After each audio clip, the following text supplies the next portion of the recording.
Good afternoon, all. Here's a personality who needs no introduction, and I don't want to repeat what the MC just said. So straight away into the session. We were initially thinking of strategic challenges, but I think after Trump took over between our conversation and today, a lot of things have changed all across the world. And we are talking on a day when the whole country is discussing about how the illegal Indians were brought back from US in chains and cuffs.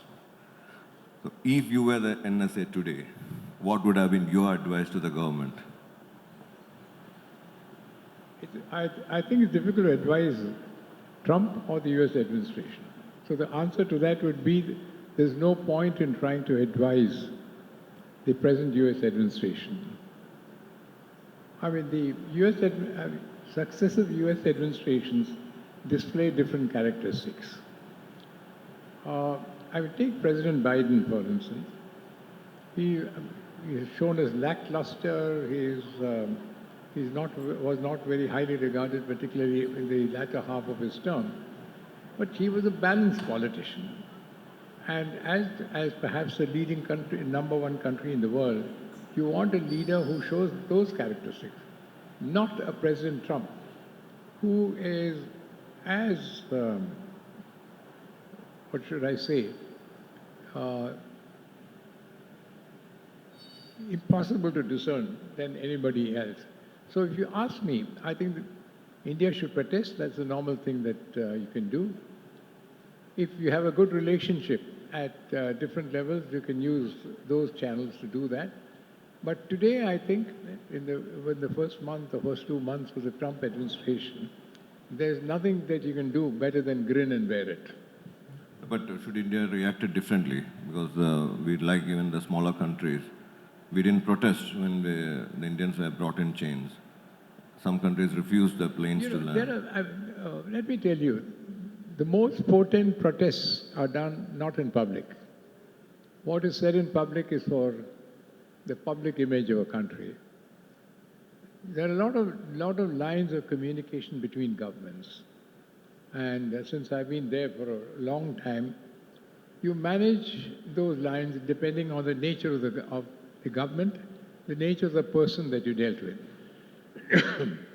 My counterpart used to be a gentleman called Mr. Stephen Hadley. Now, Stephen Hadley was a very distinguished lawyer and therefore a very fine legal mind. And you could, if a situation like this had happened, it would have been easy to try to talk to him. But there have been others who have been national security advisors or people in the Foreign Office on either side, or the State Department, to whom you can't talk. I don't know I don't know the character of the present NSA or people in the government. I think it's best that we wait and see how we can get the US to retrieve the situation.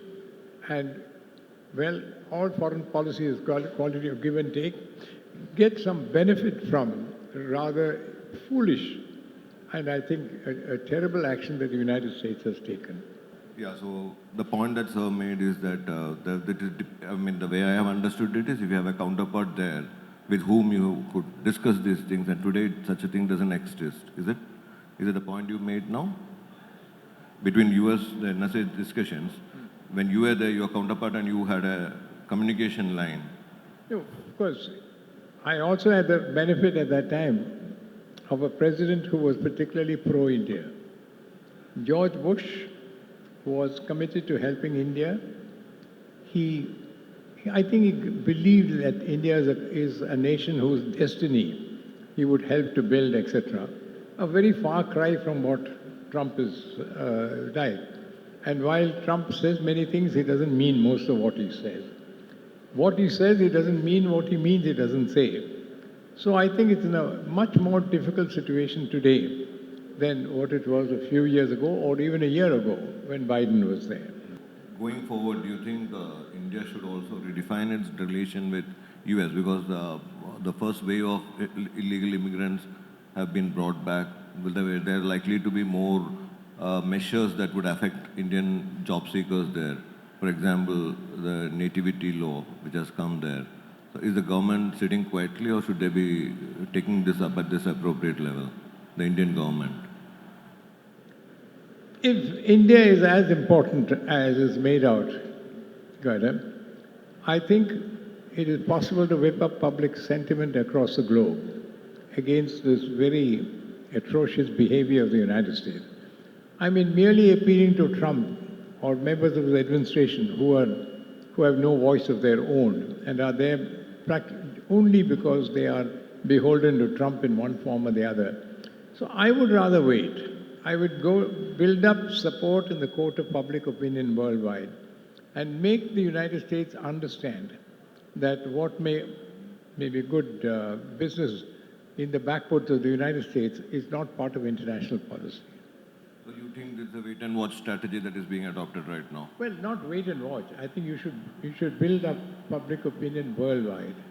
I think I'm afraid that we are paying too much attention to the United States. It's not as important or as powerful as it's made it out to be. And I think if we are able to put the United States in its place, which is not very difficult, it's possible to do better.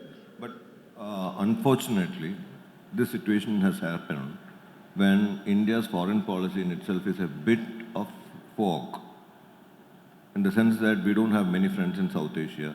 We don't have a good communication line with China.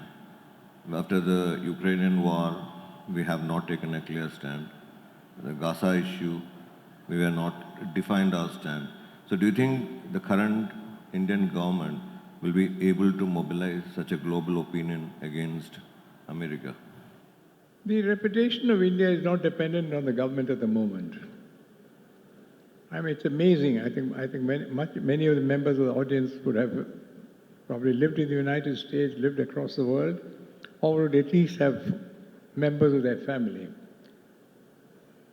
Today, there are really speaking only two civilizations that people talk of. You may talk of the United States, you may talk of certain European countries. There is China and India. And people will gravitate to one or the other of these countries depending on what is the strength that they display. And I think India needs to concentrate on enhancing its intrinsic strengths rather than develop. I think under the Trump administration, there's little to be gained by pandering to the United States. You have to put the United States in its place, not the way Trump is behaving, but making it understand that in the world of technology, in the world of most modern things, the United States is the back number. If the Indians, the Chinese, and the Koreans were not in the United States would be today one of the poorest and weakest nations in the world. I mean, no US diplomat will be willing to accept that, but they know it, and that is true. I mean, my son is a scientist, and he says it's difficult to find one white American. They're either Koreans, they're either Chinese, they're Indians, of course, and all that kind of. So the fact that the United States has an economy and the rupee dollar ratios is, I think, a thing of the moment. In any case, we had as much influence, if not greater influence, when our rupee dollar rate was in a far worse condition. I want you to understand that if you are part of the world, etc., India and the Indian civilization mean a lot. I'm sorry that many of us get carried away by the fact that you can find a good job in the United States and you got a few dollars in payment. But the fact of the matter is, the Indian civilization is something which is gaining a great deal of currency. I think particularly in Europe, in many other parts of the world. Less so perhaps in the United States, because I don't think they understand anything other than money. So we don't have to waste too much of our capital, our civilizational capital, in trying to impress the United States. It swings from one side to the other. And under President Trump, I think the United States is going to be an extremely difficult commodity to satisfy. It doesn't understand what I would call an equal relationship. would expect India to always pay court to it. I don't think today we need to be in that position. Because today the Prime Minister is equating himself as Trump and vice versa. Because they share a common personality, that is a type of impression that is being created. So they have this one type target, they both hate China. So the impression that the world gets is that they are like a Xerox copy of each other. So do you think when that impression exists, India will be able to put it as a power projection or as an equal partner? What is it that we need from the United States? We have a conflict with China. I will repeat what I've said this, and I've been there for nearly 10 years dealing with this. India and China are not enemies. I'm saying this with a great deal of deliberation. India and China are two rival civilizations. The issue in the world today is which is the more powerful civilization? Is it the Chinese or the Indian? And I can say that the Chinese are as much afraid of India as the Indians are of the Chinese. Not so much in terms of war, of whether they have more submarines in the Indian Ocean, etc. But which is the civilization that will attract the rest of the world? Let me tell you, the Chinese are petrified about India's faith in religion. Indian music, for instance. They just can't understand that kind of thing. Just like we probably don't understand many things. I think it's unlikely that India and China will have an open war like what you're talking about. What we do have are skirmishes on the Sino-Indian border. When you talk about the Sino-Indian border, let me tell you, 99.99% of the people in India do not know what the border is about. Unfortunately or fortunately, my early years in intelligence, I spent a great deal of time on the border. To talk about the border line is difficult because there are no lines.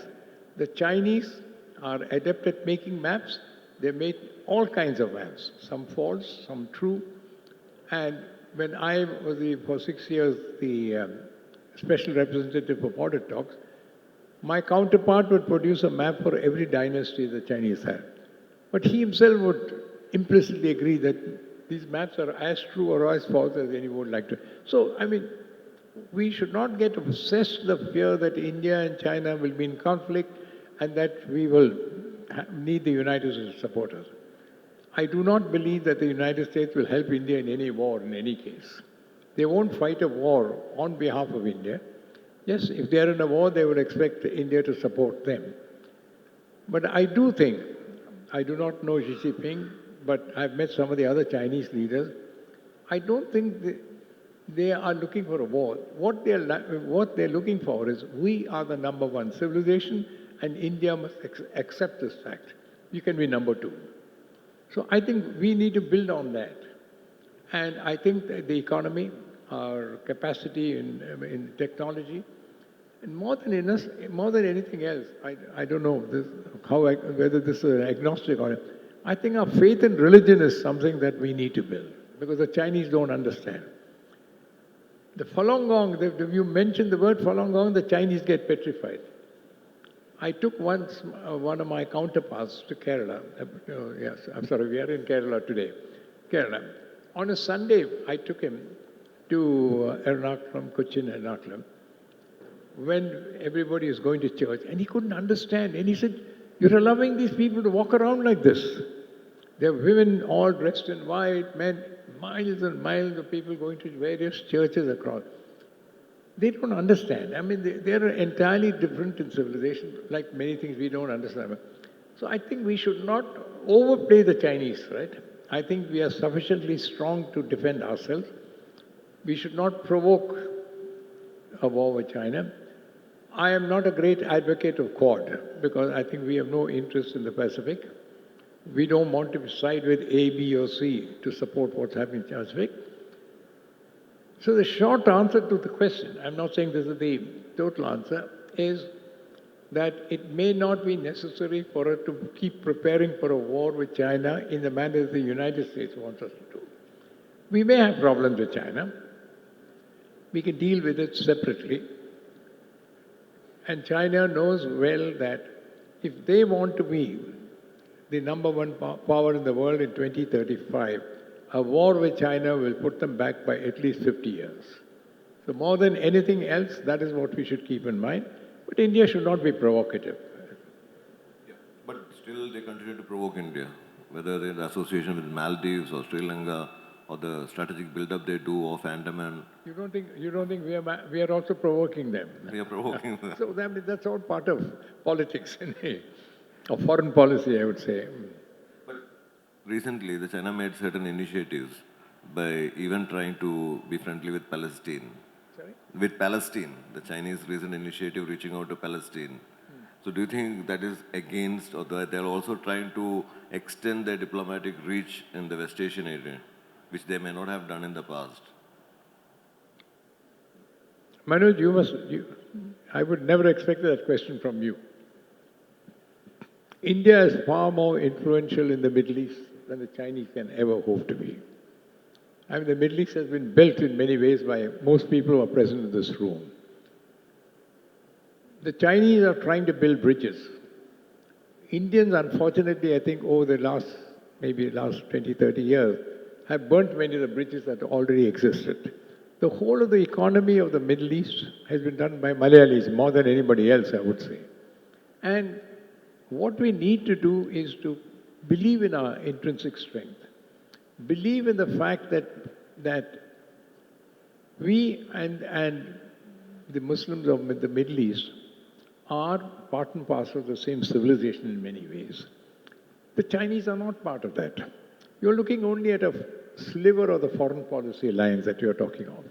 So I think we've got many good things happening for us. We have conflicts with our neighbors, which is in some ways comparable to what the Chinese have with their neighbors. There's a big brother syndrome that we pretend.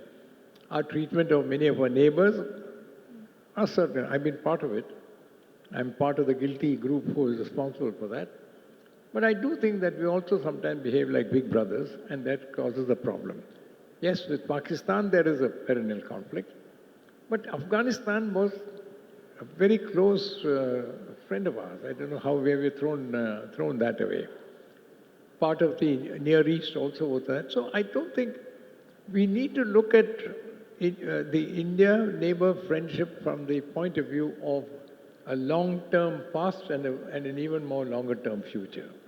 Shanghai Corporation happened in Islamabad, and India didn't attend. No, because the Chinese need alliances. In many ways, India doesn't, frankly. And I speak not only as an Indian, but as a strategic specialist. The SCO is a hollow organization. It has little value, but it gives China a feeling that we are a leader of a group of countries. India does not want to be seen as an outlier, out of the whole thing. It's joined it. It has little value from our point of view, just as the Quad, for instance. Are we going to fight a war in the Eastern Pacific in support of the United States or any other country? Certainly not. So I think many of these are gimmicks which I'm sorry to say many of us who are dealing with foreign policy indulge in to say that we have strengthened our relationship with A, B, C, D. Going to West Asia again, the different question.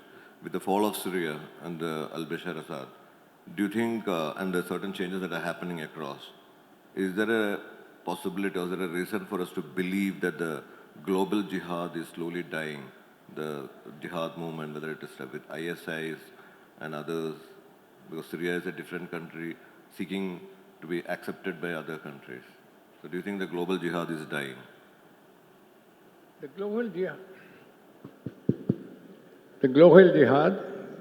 has not died. The global jihad may have possibly weakened. But what has really happened is that many of the mainsprings of the global jihad that you found in West Asia, they have started drying up.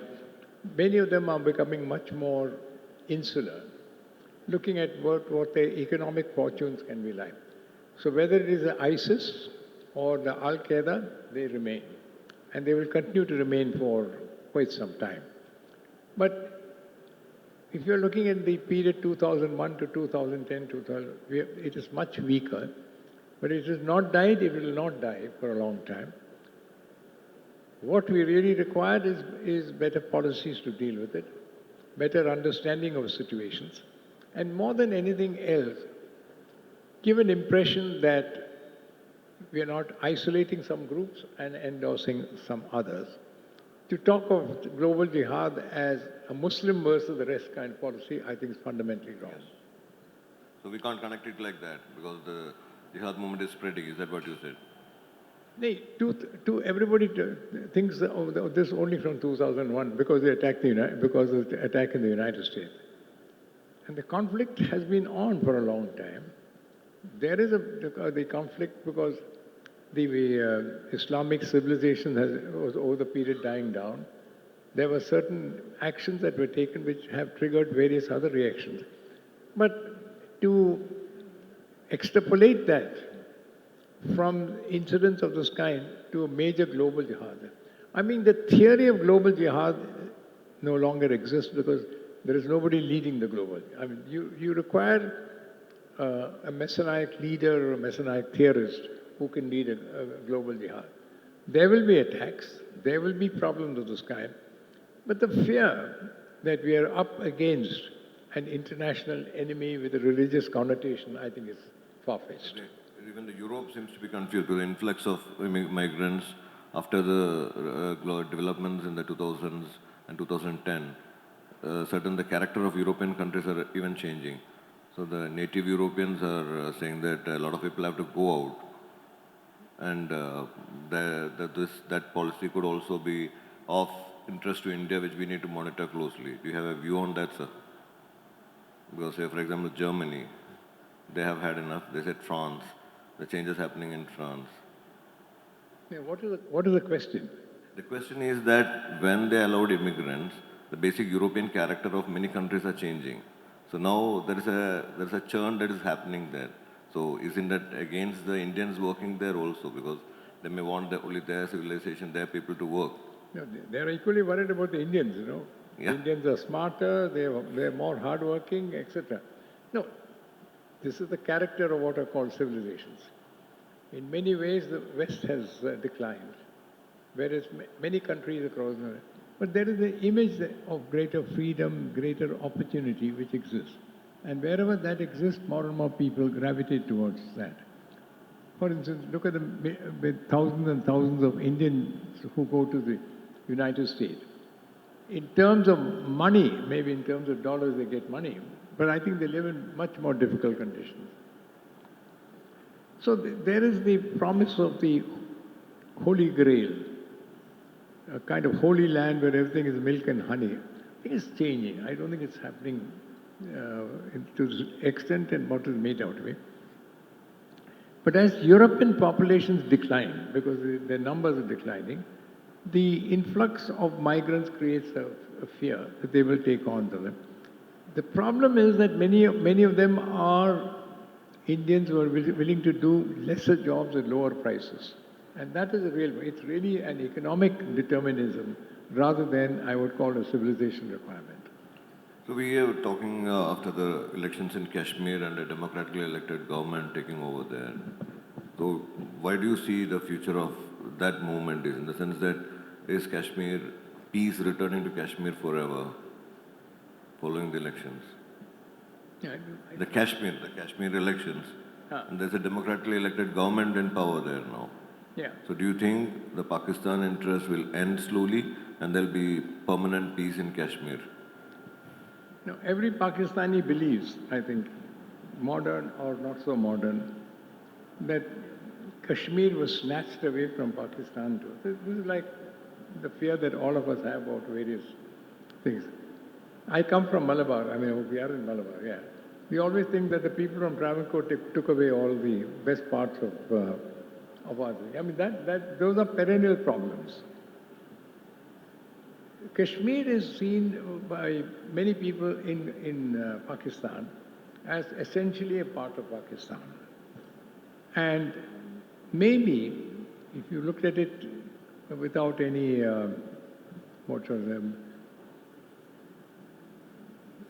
emotional and other considerations, there may be some merit in what they're saying.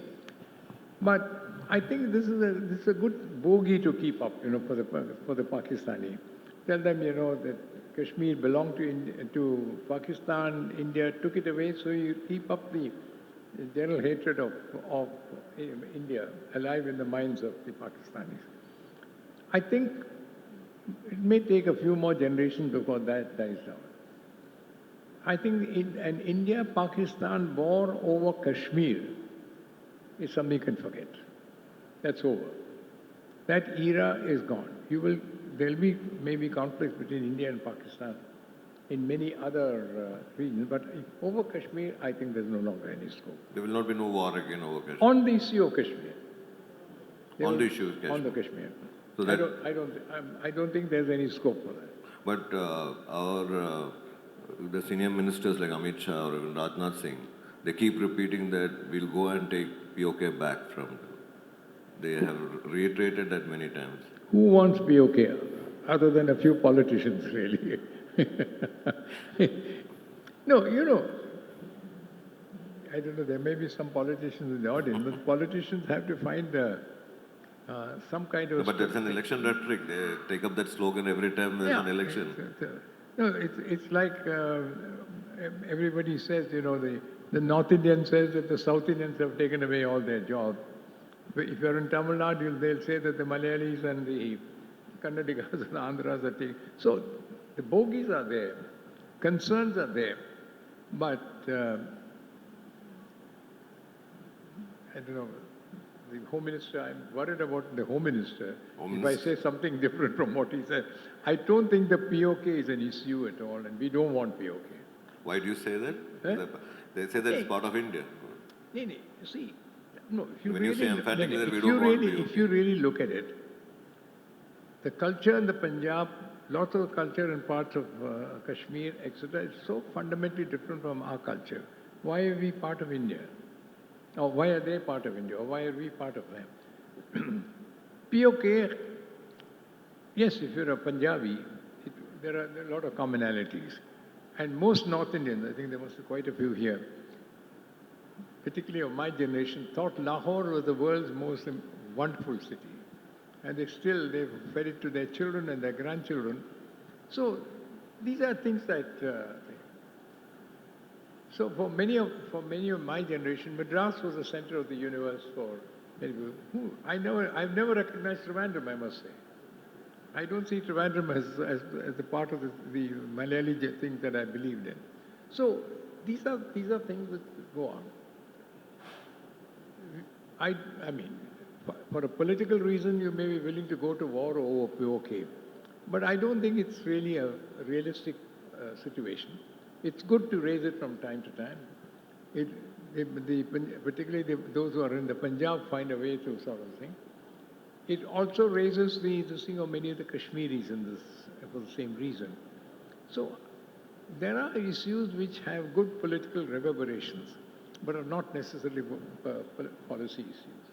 But yet another point I want to discuss with the strategic challenges was about the Naxalism movement. There's a harsh attack on them, annihilations happening, and recently the southern Dalam has been wiped off, so they claim. So do you think that Naxalism, which was a huge domestic concern for governments after governments, will also fade now, is dying? I don't think so. But there are facets of Naxalism that may die down. But the ideology of Naxalism, many of today's Naxalites have gone away from the role of Charu Mazumdar, Satyanarayan Singh, and all the leaders of Naxal. I had an opportunity when I was in the Intelligence Bureau to meet many of these leaders. And some of them were absolutely brilliant in their thinking, the belief. And now when you use the term urban Naxal, which has come so much into vogue, they really had a political philosophy that they were pursuing. Unfortunately, much of it translated into violence. But in terms of the political philosophy, I think the earlier Naxalites had a great deal to tell the world about concepts, ideas, the kind of exploitation that was taking place of people, and not merely of the poor as the poor, but in other ways. So Naxalism is an idea.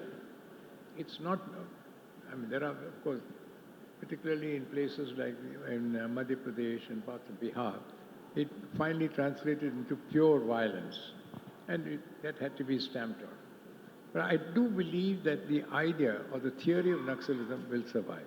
But isn't it unfortunate that if you agree that it's just an idea, and then idea being discussed, and you say that they're very bright people, but you see what happened to Professor Sai Baba. You know, he had to suffer before his death, and then to Stan Swami. They were what they call as labeled as urban Naxalites, and they faced the same type of incarceration which any armed Naxalite would have faced. So don't you think we need a strategy to bring them into the mainstream then? Yeah, but calling them urban Naxal is not the way. And when you raise this, Christ was crucified, but Christianity has grown. Christ was crucified. Fine, and Christianity has grown. At least Catholicism has grown. So I think there are many ideas that the Naxalites did deal with. Much of it has gone underground, but some of it will arise. I think violence has to be attempted, though I don't quite believe that shooting down as many so-called Naxalites as are being happening today is the answer. But it is important to understand that the first and second wave of Naxalites had some very, very bright people, very intellectual, very understanding of the nature of Indian polity and of the nature of the Indian state. Those people have probably gone out of vogue, but I would tend to believe that the Naxalite movement might go under, but Naxalism will survive for some more time. So one last question before I turn to the audience is this. Do you think we failed to bring them to the table and talk to them, the youth, the intelligent youth of the country who took a different path from the 70s? We failed, the governments failed, successive governments failed to talk to them and negotiate with them and bring them to the mainstream than using their, don't you think their ideas, brains could have been better used? No, actually what has happened to the Naxalite movement is that many of the thinkers went out of the movement, and it was the lumpen elements that took charge. The movement which was much stronger in Bengal, which was much stronger in Kerala and Andhra Pradesh, went into the hands of people into central India, Bihar and Kanakakunnu. The leaders moved out of the movement, and you had let me use a strong word, the lumpen elements took charge of the program. So they had to be brought down. Whether they should have been shot dead is a different position. But I don't think there are, as I said, leaders of the character of Charu Mazumdar or Satyanarayan Singh and whatnot in the movement today, or Stan Swami and others. So I suppose this is the waxing and waning of movements. So we'll take some questions. We have many hands going up. Stopping 10 minutes early so that we can take more questions. Can someone share the microphone with them, please? Good evening, sir. I am Abhijit Pradeep, studying in 9th grade in Kendriya Vidyalaya, Pangor. So my question to you is, nowadays many countries are investing a lot on biotechnology warfare, the modern warfare like biotechno war and cyber war. Even space wars have been planned right now. So what is your opinion about India investing on modern warfare like this? Thank you. I mean, there's no question that countries across the world, particularly what you may call the leading countries across the world, have to deal with modern technology in different forms. We talk of biotechnology, we talk of various biotech. India is doing it. India is amongst the leaders. Luckily or fortunately, I would say we are not advertising what we are really doing. And I don't want to, because I don't think I know much of what's going on in the last few years. But I certainly do know that there's a great deal of investment, both by the government and by private agencies, into various forms of biological warfare or the modern warfare, etc. I hope you know that we are one of the world's leaders in drones technology, for instance. I know it's not bio, but I'm saying in modern technologies, we are doing a great deal. And in terms of modern warfare, I think we are in many ways better off than the United States, I want to tell you. Perhaps behind China at the moment. But I think Russia is finding that a big problem, etc. So if you are asking me the question whether technology is being actively employed in terms of weaponry, whether it's bioweapons, whether it is other kinds of weapons, the answer is yes, we are involved in it. Okay. So, what is your opinion about the current turmoil which is happening in Bangladesh and the confusion over there? How is it going to have ramifications for India?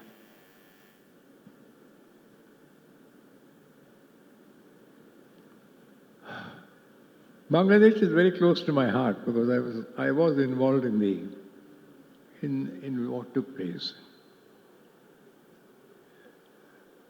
I think those who do not read and understand history are doomed to die. That's all that I can say. Those children or those students and others who are doing the war probably never knew what was happening in Bangladesh in the period prior to 1975, for instance. And it's a pity whether the failures of the Bangladesh government or failure of the Indian government or failure anywhere, that we have allowed the situation to reach the stage. But it's also a great lesson that nobody should be in power for too long.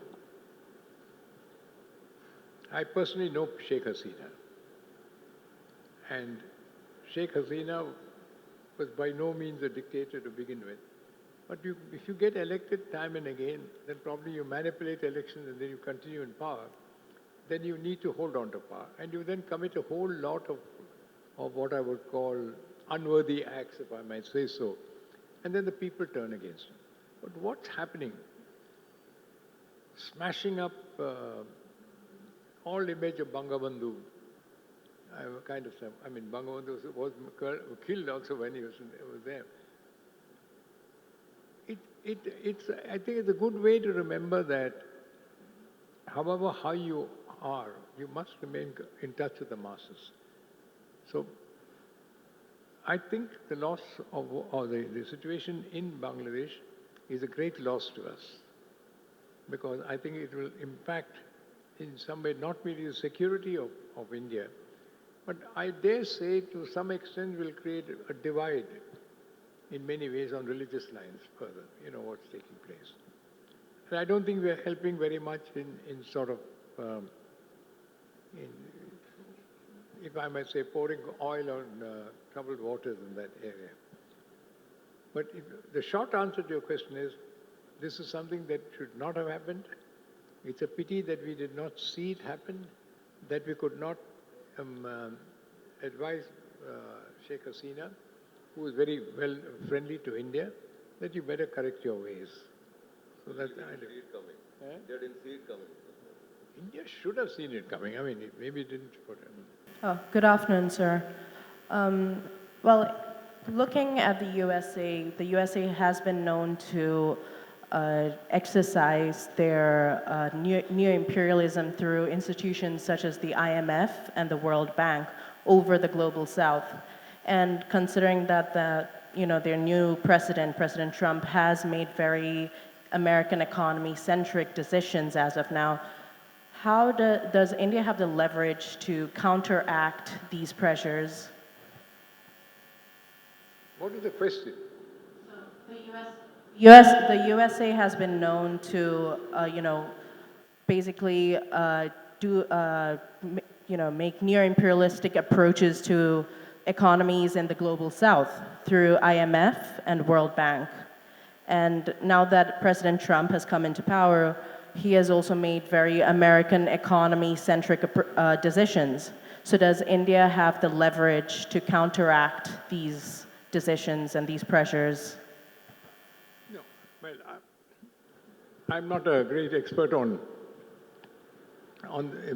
economy and economics, but I don't think India has enough leverage to be able to alter the situation. We are today one of the countries, one of the strongest economies, and yet I think we are still dependent on a great deal of other factors. But if I understood your question, do we have enough influence in the world's economic councils to moderate the American? All well-known experts keep telling us that the U.S. economy is on a bit of a, what should I say, a difficult situation, despite all the kind of thing. The answer to that is whether India can do anything to help that. No. But I think the Indian economy also needs a certain amount of looking after. So I don't think we have enough leverage or enough opportunity to do anything more than that. Sir, degradation of social cohesion is a particular challenge in a diverse nation like India. What is your advice to the government of India in ethnic clashes happening in Manipur?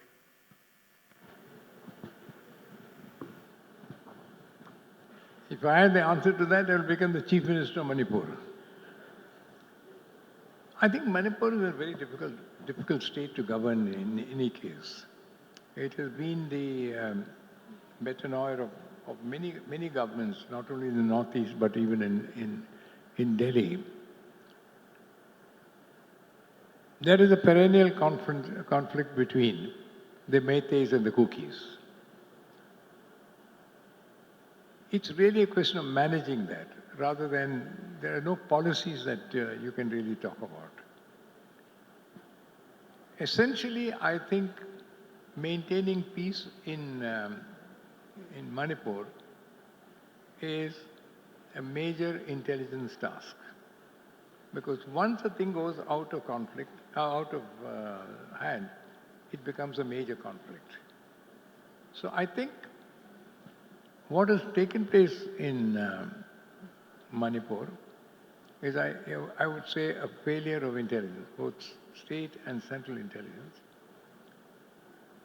and a lack of understanding of politicians of the region and elsewhere that a situation of this kind cannot be managed in the way that you would do it if something happened in Madhya Pradesh or Tamil Nadu or whatnot.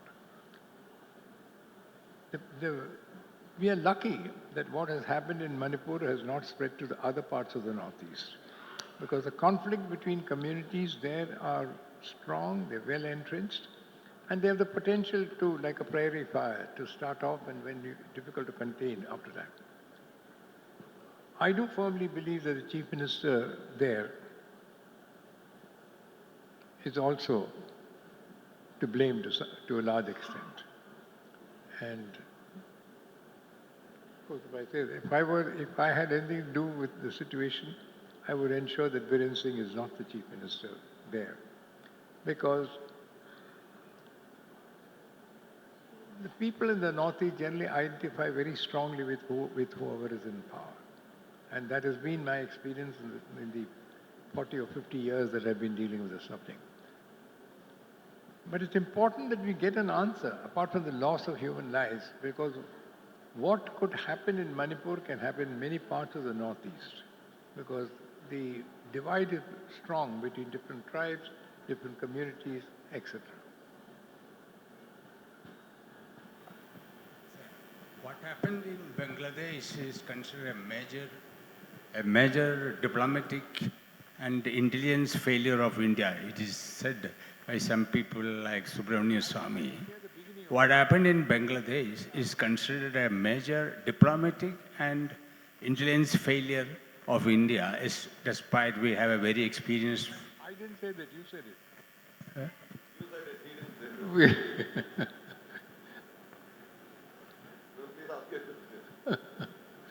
Okay, carry on. Question, was it a major diplomatic and intelligence failure of India?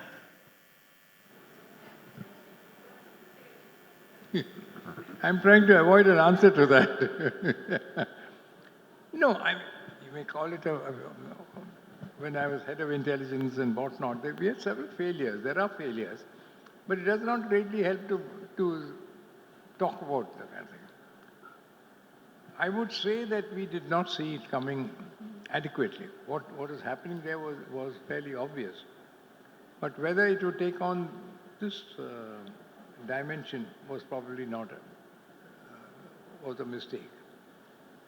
And I think we had so much faith in Sheikh Hasina because she had been so closely identified with India that we did not want to correct her before things went out of control. But I think it's a good lesson for not only in India in its near abroad, but India in itself, that you never know when a situation go out of hand. And the stronger you are and the more powerful you appear to be, the bigger the fall. But I think the loss of Sheikh Hasina in Bangladesh is going to cost us dearly. Hi, good evening, sir. A couple of weeks back, your article, you mentioned that we required a deft handling of policymakers. So after that article, American... What did I say? Couple of weeks back, your article mentioning in Hindu that we require a deft handling of by our policymakers. Deft handling by our policymakers. The current political scenario isn't that good in the entire world, so we need a deft handling. After that, American warfare landed in Amritsar. So do you think that the deftness is happening over here? Don't take individual acts. Kind of. The question when I talk that we need tough handling, what I'm really trying to say is don't try to please anyone all the time because it's never successful. In diplomatic relations, strength, or at least display of strength, is important. The moment you're weak, or if you demonstrate that you're weak, the problems go out of hand. It's really a homily to people saying that there are no questions of being good friends. There are no good friends in history. There are no good friends in diplomacy. You need to be very much on your own. Try to see that you don't have too many enemies. But you have to stand on your own, and others will then come to you if and when necessary. So my question is regarding our union government's latest plan to amend the Nuclear Liability Act. As a person who played a significant role in negotiating the 123 Act, what's your take on that plan?